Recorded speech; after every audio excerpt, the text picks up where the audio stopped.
फल की अभिलाषा छोड़कर कर्म करने वाला पुरुष ही अपने जीवन को सफल बनाता है। So hello everyone and welcome back to another video. तो जैसा कि वादा किया था, लेकर आ गया अध्याय 5 की डिटेल्ड समरी।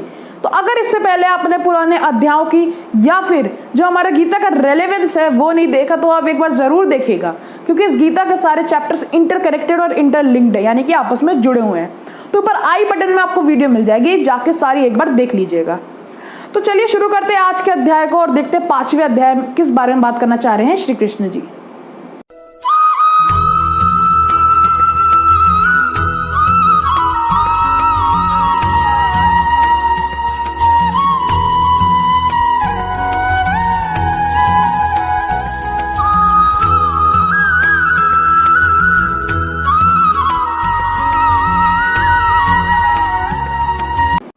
तो 5वें अध्याय का नाम है ज्ञान योग और कर्म योग में श्रेष्ठता, और इसमें टोटल 29 यानी कि 29 श्लोक्स हैं। तो पहले श्लोक में अर्जुन बोलते हैं कि हे श्री कृष्ण, कर्मों के संन्यास यानी ज्ञान योग और निष्काम कर्म योग, इन दोनों में से जो मेरे लिए लाभप्रद है वो मुझे बताइए। श्लोक 2 में श्री कृष्ण जी बोलते हैं कि हे अर्जुन, कर्मों का संन्यास अर्थात मन, इंद्रियों और शरीर द्वारा होने वाले संपूर्ण कर्मों में कर्तापन का त्याग और निष्काम कर्मयोग अर्थात स्थिर बुद्धि से निष्काम भाव कर्म करना, ये दोनों ही परम कल्याण करने वाले हैं। परंतु निष्काम कर्मयोग साधन में सुगम होने के कारण कर्मों के संन्यास से श्रेष्ठ है।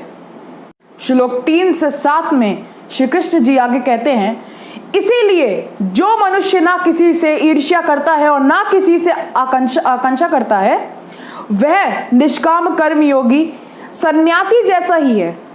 ऐसा मनुष्य संसार रूप बंधन से मुक्त हो जाता है। फिर श्लोक 8 से 9 में वो कहते हैं कि सन्यासी तो देखते हुए, स्पर्श करते हुए, सोते हुए, भोजन करते हुए, बोलते हुए, त्यागते हुए, ग्रहण करते हुए और आंखों को खोलते बंद करते हुए भी यही मानते हैं कि वास्तव में ये सब वो नहीं कर रहे हैं। यानी कि जो सन्यासी होते हैं वो हमेशा यही मानते हैं कि उनके साथ जो भी हो रहा है या वो जो भी कर्म कर रहे हैं वो सब परमात्मा कर रहे हैं, वो कुछ नहीं कर रहे हैं। श्लोक 10 से 13 में वो आगे कहते हैं, परंतु हे अर्जुन, मनुष्य द्वारा ये संन्यास कर पाना कठिन है और निष्काम कर्मयोग सुगम है। इसीलिए निष्काम कर्मयोगी कर्मों के फल को परमेश्वर को अर्पण करके भगवत स्वरूप को मनन करके परम शांति को प्राप्त होता है। श्लोक 14 से 15 में वह आगे कहते हैं, परमात्मा परमेश्वर ना कर्मों को और ना उनके फलों को रचता है, ये सब परमात्मा की बनाई हुई प्रकृति के द्वारा रचे जाते हैं। इसीलिए परमेश्वर ना मनुष्य के शुभ कर्मों और ना पाप कर्मों को ग्रहण करता है। यहाँ श्री कृष्ण बेसिकली क्या कहना चाह रहे हैं? वो कहना चाह रहे हैं कि मनुष्य के कर्मों से उसके अगले जन्म का आधार होता है।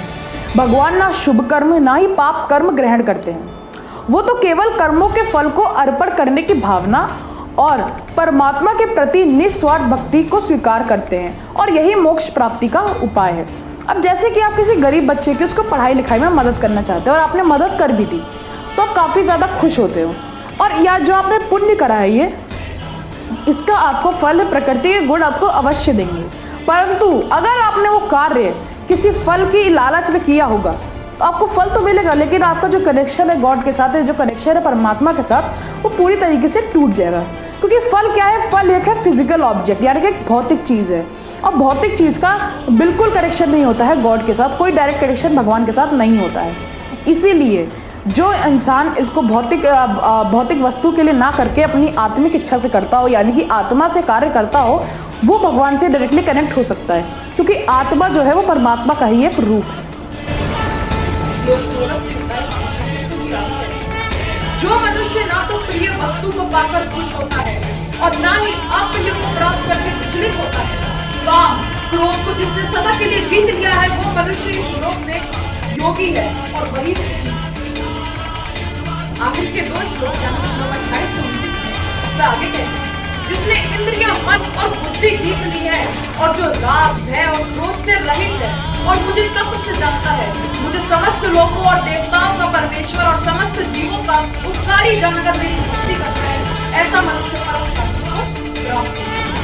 तो यही तो हमारे अध्याय 5 का अंत होता है। अध्याय 5 का खत्म होता है, वो भी आपने काफी सारी चीजें सीखी और जो